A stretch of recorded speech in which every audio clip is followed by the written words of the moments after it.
Another year, another 2 or 3 Marvel movies, and in this case, another one part of the Marvel Cinematic Universe, Phase 2, I think now.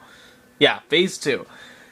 And this is the one we have now. We had Iron Man 3 back in May, which I actually thought was really good, which surprised the hell out of me. And now we have Thor: The Dark World. And what I gotta say about Thor: The Dark World is that I think it's a good movie, and I think it's fun, but it's definitely one of the weaker parts of... It's more in the Captain America, Iron Man 2 circle of, like, quality, at least for me. Because I know a lot of people love Captain America, and I just thought it was mediocre at best. But let me explain what this film is about. Pretty much it takes place, I believe, 2 years after the first Thor, which was shocking to hear that. And a villain named Malekith desires this power called the Ether, I believe. And so he can pretty much conquer the whole world and surround it in darkness, blah blah blah, typical villain stuff. So, of course, Thor has to return, he's gotta, save the universe and shit. Really, do you give a fuck about this plot? I mean, seriously, do you honestly really care about the deep complexity of a plot of a Marvel movie? When really, you know why you know why you go to these movies. You go to a Thor movie to watch Thor kick ass. So... And that's really my problem that's the mindset of these filmmakers.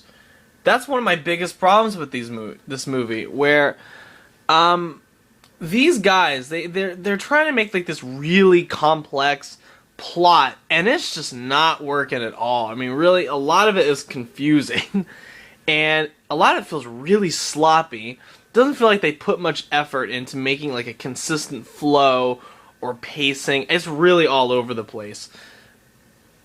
And what I've really liked about the Marvel to me has always been more about humor, and it's a contrast to what the DC films are doing. Where DC films still have some humor in them, but they're really more just dark films. Where not just Thor, but the whole Marvel Cinematic Universe has been more lighthearted. It's been more like action-packed and fun and blockbuster-esque. And Thor: The Dark World, no pun intended, is a dark movie. There is a lot more death and destruction and chaos in this film. And those are the parts I actually really liked. Whenever they focused on something like really brutal happening, or, the consequences of something happening, or just something really sad just in general. I'm not going to spoil what happens. I thought it was really well done, the way they did that, the way they portrayed the dark elements in this film. And there's also the humorous stuff, but I'll get to that later. For the most part, the humor in this film is really, really funny, including some really clever moments that I did not see coming, and I had me laughing out loud in the theater, and I really enjoyed those moments. And also, another reason you go to see Thor, well, the main reason, is to watch Thor fuck some shit up. And the fight scenes in this movie are great. They're not the best edited or shot, but as far as energy goes and as far as thrills goes, this is some high quality shit. This is cool. It kicks ass. You are reminded why Thor was such a fucking badass in the very first scene. And he is so cool in this movie. And I really liked watching him kick some ass. And the special effects, of course, are another reason why people go to see these movies. And the special effects are some of the best I have ever seen here. I know I've heard a lot of people say, like, well, it's the same old, and I'm getting tired of CGI. I'm not, okay? I really don't mind CGI all that much, especially when it looks this fucking good.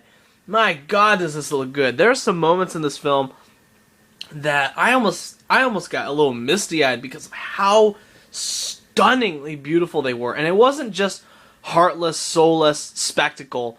These were genuinely powerful moments enhanced by CGI, and that just blew me the fuck away. You get extra points for that, Marvel. You keep up the good work there. Unfortunately, on the other side, we're kind of where it matters more, for me personally at least, like the characters and the story. The story is not the best. Like I said, it can get really confusing, and there's some emotional weight to it, mainly having to deal with Thor and the relationship with his father and his mom and Loki. But on the other side, the film tries to get you to care about, people like Natalie Portman or Stellan Skarsgård or Kat Dennings. I did not give a shit about any of these people. I actually thought they really hindered the movie. Every time the film's in Asgard or about Thor, it's cool and it's really fucking awesome. Then when you get back to the humans, mainly Natalie Portman and Kat Dennings, and this intern that they've got that I thought was fucking this intern character that I was just rolling my eyes every time he appeared on screen. I was annoyed by his ass. That's the movie. The movie comes to a grinding halt. And it's mainly because these moments are more focused on comedy. And I said that the comedy in this film mostly is really good. The other side of it's terrible. Natalie Portman, who I don't think is a bad actress, she's just really, really miscast in this movie. I thought she was okay in the first movie. Not great, or not even good, but tolerable. She's got nothing to do here, and she is bad. She is really, really boring, really, really bad and bland. It's so weird. It took me right out of the movie. Whenever something bad would happen to Thor or Earth or the environment around her, or to herself even, she would always have this blank look on her face, like she did not want to be in this movie at all. The look on her face, you pretty much might have just put a neon sign above her head that said, "I don't give a fuck," and have an arrow pointing down to her. Because really, that is what she looked like during this whole movie. And I've heard rumors that she wasn't very happy that there was a female director previously attached to this film, that she got kicked off, and Natalie Portman was really, really angry about that. And it kind of shows with this film. It looks like she really doesn't care. And that's unfortunate, because a lot of this film's heart has to come from her relationship with Thor. And the person I went to go see it with, she said, "Oh, well, there's a lot of chemistry between those two." I disagree. I think whatever chemistry is between those two, it's all coming from Chris Hemsworth as Thor. It's all coming from him. It's got nothing is emoting from Natalie Portman. Nothing. She could be in this movie. She could be in this movie for like a second, and it would have made it a lot better. And just have her not in the whole movie at all, and that would have actually been better, because it would have been more about Thor and Loki, and that would have been a lot more awesome. And then there's Stellan Skarsgård, who I actually thought was really funny in this movie, but then again, his character is totally fucking useless. I mean, they keep him around because they're trying to build up to him being him really be having an aha moment with trying to figure out what's going on, because they have this whole subplot where he's kind of crazy now after the Avengers. That part didn't really work out, but he has some great funny ass moments in that part, but the part doesn't really work here or contribute to the overall story. And then you got Kat Dennings, who I thought was bad in the first movie. Like, really bad. But, it was more forgivable, because she wasn't in it all that much. She really wasn't. Unfortunately, she is in this movie. She's in about a good third of this movie, and she is annoying as fuck. God damn, I hated her. I hated her character here. Her character pretty much is just a walking one-liner. A spewer of really crappy one-liners, where every time she's on screen, every time someone says something, every time something happens, every time even like a fly goes by her head, she has to make some kind of snarky one-liner that is not fucking funny. Whenever I was trying to enjoy this movie and trying to get into it, she was preventing me from enjoying any of those parts with the humans, because she is annoying as hell. Literally, like, there's this scene where something really monumental happens. I'm not going to describe it. There's actually a couple scenes like that. And what is her reaction? Instead of just not talking and just standing there, or saying something actually intelligent. Contribute something intelligent to this movie, you fucking bitch! And all she would do, whenever something big would happen, all she would do is just go, huh, well, blah, blah, blah, blah, blah, blah, blah. And it would just be the worst goddamn thing you could imagine. I wanted Thor, whenever she would say something fucking stupid, I just wanted Thor to look at her, kind of raise his eyebrow, and then punch her the fuck out and have her go flying out of this goddamn movie. Just die! I wanted her to die! I wanted Malekith to come down and kill her! I hated her in this movie! But, and then you have the opposite end of characters. You got Loki, who is awesome in this movie, and unfortunately, he's in it so little. He needs his own spin-off movie. It just needs to be Loki and Friends. That would be fucking awesome. I would gladly pay to see that in IMAX 3D. Fuck yeah, I would. You got Chris Hemsworth, who is still really good as Thor. He's still really charming. He's still, in more ways than one, a presence. Where I swear to God, this happened in the first movie too. There's a scene that's just there, just to, have him take his shirt off and just pose with his big bulging muscles and his big pecs, just so women in the audience can go, ooh, ooh, because it happened in the first movie too, and I'm not complaining. There are moments, like in Star Trek Into Darkness, when Alice Eve takes off her shirt and you see her bra and panties, and that's for the guys, okay? That's for the guys that go, ooh, eye candy. So I'm not going to be hypocritical and say, well, this is just woman fantasy porn. You know what? I don't give a fuck. I really don't care. Because, if I was gay, I'd probably say the same thing. I was like, God damn, that dude is ripped. And they do this thing in the movie where, of course, he has to take his shirt off. He's sweaty. He's just standing there posing and flexing his muscles. And I swear to God, like in the first movie, I just felt this wave of estrogen radiate throughout the theater. I heard a woman, and this happened again in the first movie. I saw it twice in theaters, and it happened every time. And it happened again in Dark World. When he took his shirt off, I literally heard some woman behind me go, oh my, and just, that's there for you ladies out there that love looking at this guy, which I will admit, this guy is a handsome fucking dude. And really the reason, like, most women go to see probably Thor is to look at Chris Hemsworth, and you've got those moments, so that's there for you gals.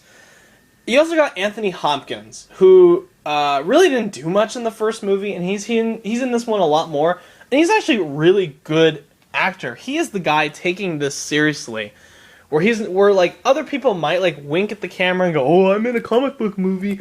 Anthony Hopkins is taking this really seriously, maybe a little too seriously, but he's still a cool force of nature in this movie. He's a badass. And you also got Idris Elba, who's great. You got Ray Stevenson, who is cool as hell.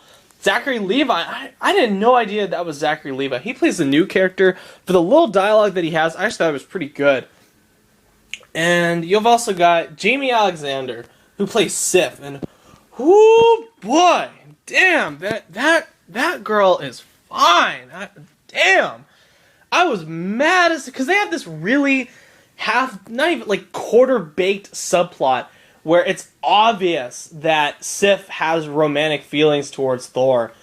and wants him to be with her, but he's already with Jane. He's already like, oh, she's obviously coming on to him at one point, and he's like, oh, well, yeah, I'm just gonna go be by myself, and I'm gonna go think about Natalie Portman some more. And I was like, dude, why? Like, why are you in love with this bland, boring bimbo when you've got a really hot, sexy woman who actually has a very attractive personality standing right in front of you and pretty much giving you the sign that says, take me now. And you're just going, oh, well, I'll just go back to the bland, boring bimbo. What the fuck? Like, come on, Thor. Come on, man. God damn. And Sif needs her own movie. I want to see a Sif movie. And I've heard rumors as well that they're considering her to be Wonder Woman. She would make an excellent Wonder Woman. Get her as Wonder Woman. If they cast her as Wonder Woman, you have my gigantic thumbs up for that. I really, really support her being Wonder Woman. And finally, you've got Christopher Eccleston as the villain, Malekith. And I've heard a lot of people not really crazy about Malekith. They just say, oh, he's a bland, boring villain, blah, blah, blah. I actually liked him in the role. And yeah, almost all of his dialogue is subtitled, and he's not that memorable of a villain. But for the time that he's on, I actually liked him. I actually felt threatened by him, and he was actually kind of scary. But then again, the movie belongs to Tom Hiddleston as Loki, because he needed to be in this movie more. And I also want to give another problem. This film lacks balls. Unlike Iron Man 3, it really doesn't take any chances. When you think they're about to do something new and ballsy, they just kind of go, oh, well, we can't do that. Oh, Deus Ex Machina! Yeah, it's all good again! And I'm just sitting there going, it's very predictable. Whereas Iron Man 3, and I'm going to spoil the plot twist of Iron Man 3, so if you haven't seen Iron Man 3 yet, tune out now. When they did the thing where they revealed that the Mandarin, Ben Kingsley, was really just an actor, I know a lot of people hated that. I dug the hell out of that. I thought it was ballsy and a huge risk, and I thought it paid off because the guy was actually really funny, and I thought Guy Pearce was a better villain anyway. So that worked for me. And I wish they had done something like that here. I mean, it would have been predictable, but it would have been new, and it would have been interesting. But this just follows the Marvel formula to a T, and it's just kind of And another thing, the ending, like the first film, I wasn't all that crazy about the ending. It leaves the wrong... They end on the wrong scene, where it's like, you know how Marvel movies always have those end credit scenes, the mid credit scenes? The end credit scene should have been in the actual movie before the film ended, because that just if you don't have any credits and you leave if you don't have any scenes during and after the credits, and you just take the movie for what it is, it's incomplete. And it's very anticlimactic, and it's very unsatisfying. But if you add that little scene from the end credits into the actual movie, that would have been a lot better. And I'm thinking, what the fuck? I have to sit through all these credits to see something that should have been in the actual movie? So that kind of bugged the hell out of me. And the mid-credits scene should have been the end credits scene. They should have put the end credits scene in the movie, and then the mid-credits scene at the end credits. Because the mid-credits part was actually really cool, and it's teasing towards another Marvel film coming up that I'm not going to spoil, but really, that alone is worth sitting through parts of the credits for. And I also want to say, my last thing, and I keep saying, oh, I'm going to add one last thing, but last thing, promise.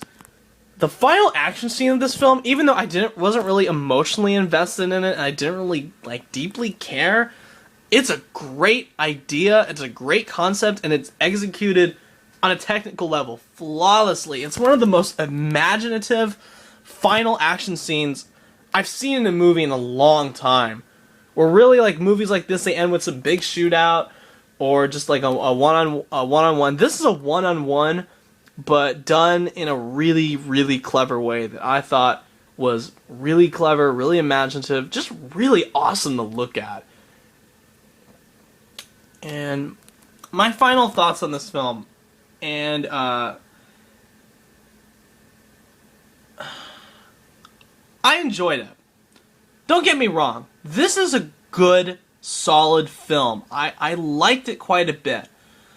But the more I think about it, the more flaws I see in it, and I really, when I walked out of the theater, I just felt kind of underwhelmed by the whole thing. It's not a film like The Avengers or the first Iron Man, where, like, 5 years from now, I'm gonna be thinking, oh yeah, that Thor the Dark World, man, that was the shit. That was a fucking badass movie.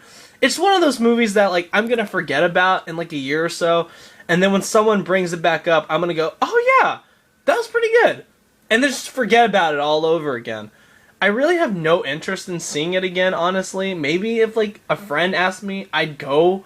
But, like, to make the effort to go by myself, I'm just really like, I could wait for the DVD, or just wait for it to come on iTunes or some shit. And as far as my rating goes, I think I'm going to change my rating system, because, you know, I have a right to do that. I'm really not happy with the whole stars thing. I give it a solid yes. Like, really, yes, you should see this film. This is a fun film. It's a good, I was about to say summer blockbuster. It's a good blockbuster. And it's I've seen worse. Trust me, I have seen far worse this year as far as blockbusters go.